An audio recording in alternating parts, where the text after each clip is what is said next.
say many things in life can be possible, even the impossible. So keep believing, keep trying, keep pushing, believe in yourself and believe in your horse. So we're off to meet Louise Brown and her horse Thomas, and to track their journey. They were in a road traffic accident where Thomas had severe injuries and Louise was thrown into the road.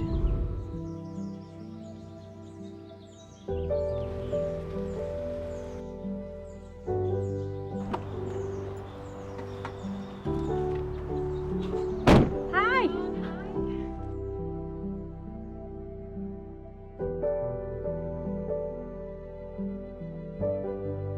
Okay, so here we are. Here is Louise and the beautiful Thomas. So we're going to find out a little bit about the journey that Louise and Thomas have been on.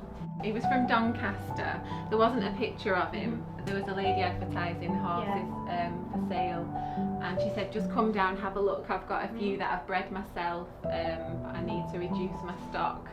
And I went down and had a look, and she had quite a few horses, quite youngsters, that she'd bred, and she'd just bought them in from the field. They hadn't had a lot done with them. And I went. How old was it? When? He was 2.5. Yeah. I went to have a look at him, and I went to have a look at all of them, but straight away Thomas, you know, he's such a loving character, and I just connected with him straight away. You know, he was really interested in me when you know, I really liked that about him, and I think I made the decision that day and said that, you know, I would buy him, and don't think he'd ever been in a trailer before, and he hadn't left the, you know, the yard that he was bred on. So how was that? How was the journey picking him? What size was he? Obviously he wasn't. He was 17. He was about 15.3 at 2.5. Oh, right. So he's... I think I thought he was going to make about 16.2. You know, 16.1, 16.2, but I think his dad's 16.2, and his mum was a 15.2 thoroughbred, and his dad was an Irish draft. Yeah, you can see that. Yeah.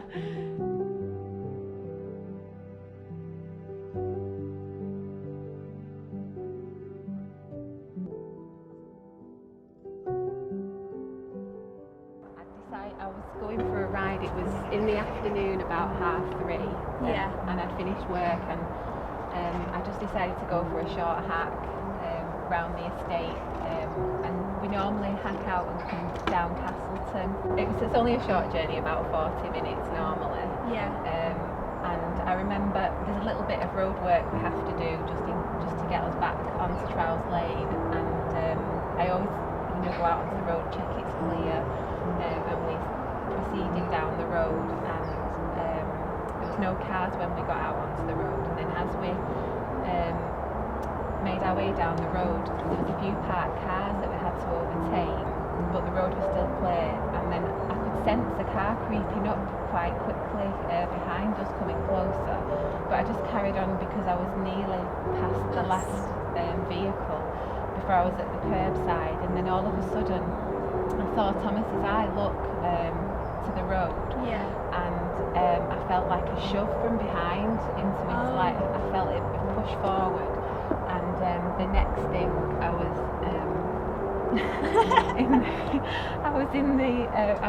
in the road, and then I just saw Thomas. You know, he sort of did a half circle and came back. I think he you know, wanted to get away from what had just happened, and he ran a little bit. It looked lame, and then he did a half circle and came back.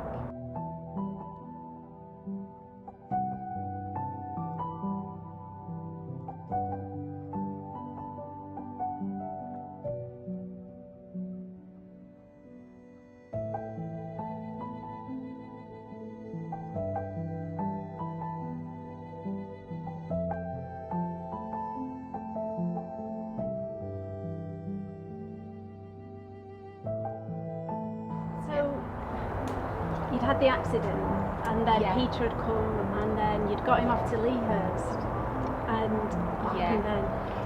When we got to Leahurst, they told us to go in a room and they'd have a look at Thomas's injury, and they took the bandages off, and they said that it looked very bad, and that they could see the artery was bleeding quite a lot. But Peter's bandaging had really stemmed the bleeding. They said it was they was going to leave Thomas, they was going to re-bandage him after they'd had a look at it, leave Thomas overnight because he'd had a really traumatic day, and then the next day they was going to take him to theatre. It was after they'd done a scan, and they'd had a look, and they could see the extent of his injuries. What did he do? Was it severed a tendon and an artery? It was he'd had the deep digital flexor tendon was I think it was 75% cut through, and the superficial flexor tendon was 50% cut through, and the next day he went to theatre and they managed to stitch the superficial flexor tendon, but there wasn't really anything they could do for the deep digital flexor tendon, and they put him in a pot cast, and I think he was in the cast for 2 weeks, but during the time it was in the cast, the tendon completely ruptured, which was, they said it was the worst thing that could happen, because it was 75% cut through, and then it had just completely ruptured.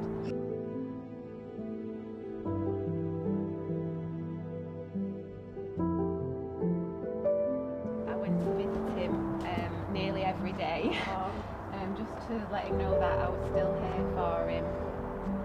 And that must have been really difficult, being away from your horse, knowing he's going through all that, and not knowing whether he's going to survive or not. It must have been a real traumatic time for you coming home and leaving him, especially when you can see you've got this beautiful bond. So how did that impact on you? I did find it quite difficult, because it was so uncertain about how Thomas was going to cope, even at Leahurst over the next few weeks whilst he was there. Did they ever give you any inkling that there might be hope, or was it pretty much?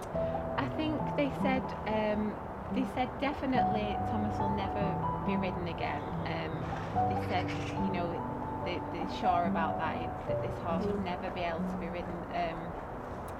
They said that he could possibly, they'd like him to be able to be paddock sound, but they couldn't give me any guarantee. That he would even be paddock sound. They said, just have to take each stage of Thomas's healing process, just a day at a time and a week at a time, because they were really not sure how he would cope with his injury. So this is Peter Fenton. He's come out today to explain to us the injuries that Thomas sustained, and just sort of walk us through the healing journey that they've been on. So obviously that fateful day when Louise and Thomas were in the accident, you were at the scene, were you? Yeah, so I was not I was lucky to be lucky, but I was not too far away. I think I feel like it was maybe 15 or 20 minutes away, something like that. It wasn't a long time. Obviously arrived and we were already in a bit of a side street, and I think we had some good fortune. There was a paramedic. So what was your initial thought when you saw him? Obviously from the experience that you already had. Like your thoughts with road traffic collisions are, they're always like the obvious injuries where there's wounds and there's bleeding, there's this type of thing, but it's often unseen injuries as well, because it's a high impact kind of trauma. It doesn't have to break the skin. Everyone usually at the scene is drawn to the bleeding. And you have to kind of look at the whole thing, I suppose. So for us onlookers, I think if we see something like that, we think, oh gosh, will he survive? And was that going through your mind? Was you thinking this is there's not much hope here, or I think that's the question. You have to assess the injury, and I think you're always kind of meant to be the calm head amongst the kind of not so calm situation. So like your initial assessment is what areas of the body are affected, how badly are they affected, what are your options, and obviously they're quite serious injuries all the time. Even if your car's doing 15 miles an hour, it's going to do a lot of damage to a body. His original wound was under his fetlock in here, like right around his pastern there, and it was just, I suppose, like a gaping wound. You couldn't really identify much of his normal tissues because it was so torn and kind of out of normal position. So like he had this wound, like I say, they'd put a tourniquet on when we got there. So when he took that off, there was a lot of bleeding from here. So all we did initially was try and reduce the bleeding a bit with, I think, trying to put a stitch in it and try and reduce the bleeding. And then we just put a dressing on to get him to hospital. So when they got to hospital and they investigated it properly, it was clear he'd damaged those two tendons, his superficial and deep digital flexor tendons, by at least 75%, both of them.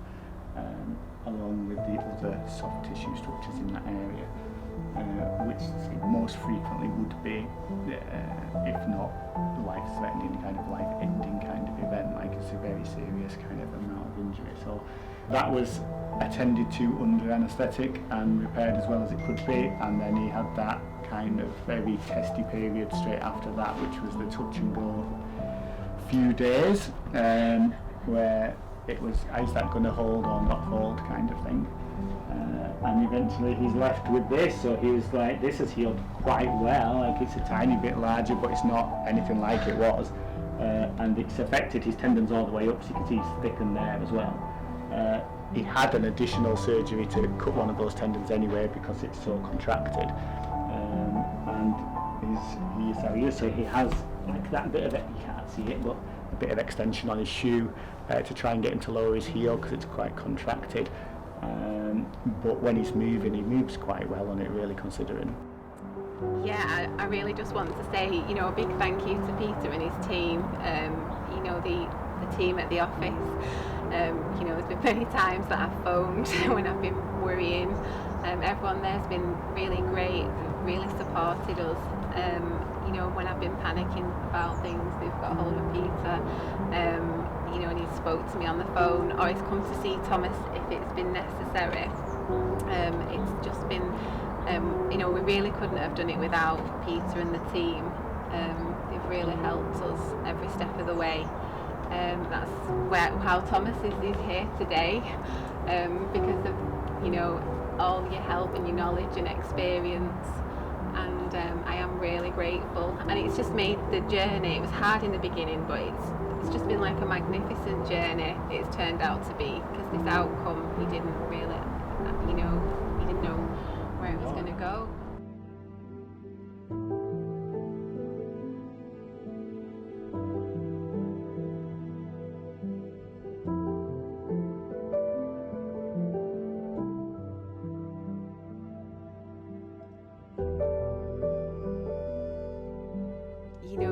As the years have gone by, I've watched Thomas and he's shown me things working with him, and I've become quite sensitive to his needs, just being with him in the stable, spending time with him. When I put my hands on him, you get that connection. When do you think it changed from Thomas just being the horse, you're the owner, to this sort of union and this oneness? Can you remember what maybe was the moment when that shift changed? I would say that when I started listening to Thomas, when we'd spend time together. Through your skills as an aromatherapist and human body worker, you start to use those skills and gifts with him. Yeah, he's taught me so many things, like how to work with oils and plants and what works, like things that I've put on him, different things that he's wanted, and I've offered him herbs, and it's helped his healing process. And have you learnt more about nature and herbs, and has that sort of taken you down the road of preparing herbs, growing herbs, and creating your own concoctions? It has a little bit through Caroline Ingraham. I read her book, and she said self-select's the way to offer animals plants, because they'll take what they're naturally drawn to and what they need, what the body needs, and she said it's safe. Yeah, and she travels the world, doesn't she, doing this on our wild animals as well as domesticated animals. Yeah. And do you think that had a crucial part in his healing process and where he's obviously got to today? I spoke to Caroline, and she advised a few things to try with Thomas, a few herbs and plant extracts, and I ordered them and offered them to Thomas. One of them was comfrey oil, and he took it daily in big amounts sometimes, and then it would change and then all of a sudden, I think after a week, he didn't want comfrey anymore, and he never went back to it, and he moved on to rose hip shells and rose hip seed powder. It's high in vitamin C, so it helps with collagen repair, and I think Thomas knew he was helping heal his body. Went to Thomas on a daily basis with the oil, and he would stand for me, and he'd let me massage the tendon and the tissue around the tissue areas where the soft tissue where it got damaged. Do you feel others are now benefiting from all these new skills? I think anyone could blend together an oil for the horse and apply it where it's needed. I think if you're offering your horse plant extracts, if you can put something together and it can be massaged onto the skin. You do need a little bit of aromatherapy knowledge just for the dosage of essential oils, just so you can use the right ratio to carry your oil, just so you don't have any skin irritations. And if someone was pregnant or breastfeeding, to wear gloves, and certain oils not to use. So how do you think Thomas has changed in his personality and character over these last 3 years? He's really blossomed, Thomas. I feel he knows that he's been through a trauma. He has really had a roller coaster ride. I feel he knows that he's been supported. He's been listened to, and he's had his needs met. 3 years on after the accident, when I pulled Thomas out of the stable in the mornings, he's bright and he's well, and he walks out well. He knows he's got a routine. He goes out every day, and he wants to go out. He's got a field companion, and he enjoys a ride. The riding's still an important part of keeping everything supple and moving, and it's only gentle exercise, and he's so happy. When I tack him up and get on him, his tail's up, and he really enjoys himself. He doesn't hold back or try to turn back. He wants to move, and he wants to go. He does enjoy the riding, and the riding has been a massive part of Thomas's recovery. But this is more than I ever imagined. The day when Peter said, I think it's time to get on, I just remember I nearly fainted, because I didn't ever think I would hear them words and that time would ever come. It's quite miraculous after the severity of what we saw him go through. And he was, I just remember, I think it was 6 or 7 months into his recovery, and he hadn't been turned out into a field yet, and I just put the tack on and thought I'll just sit on him and just have a little walk around just for a few minutes. He was off. I think he tried to have a little trot, which but yeah. So he was happy. He was happy to be back out and interested in life, and I just relaxed. Just like to have a nice relaxed walk, and a little trot. If he wants to have a little trot, he usually just breaks into it.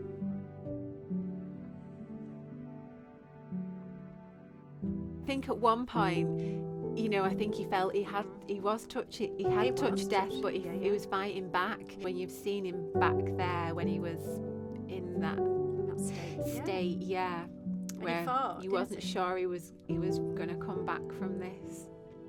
And how wonderful to see that aliveness. Yeah. And not only is he alive, but he's so connected with you that he has been your teacher and helped you develop your own skills, as we witness now, as you use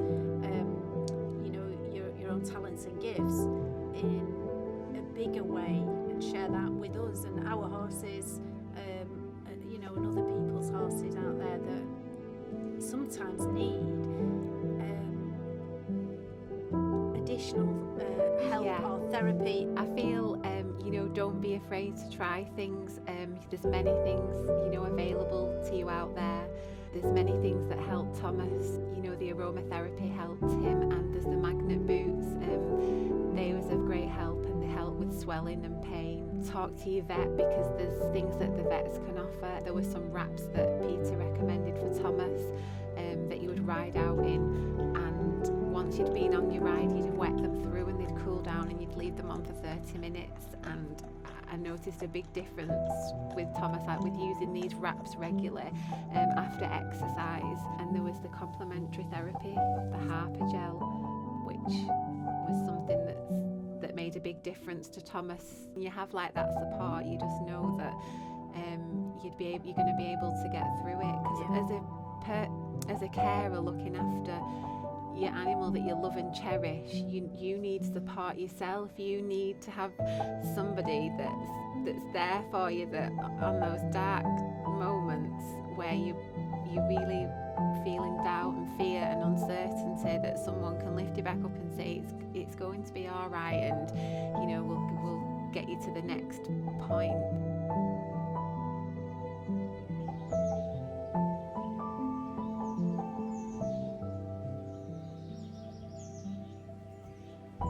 They say many things in life can be possible, even the impossible. So keep believing, keep trying, keep pushing.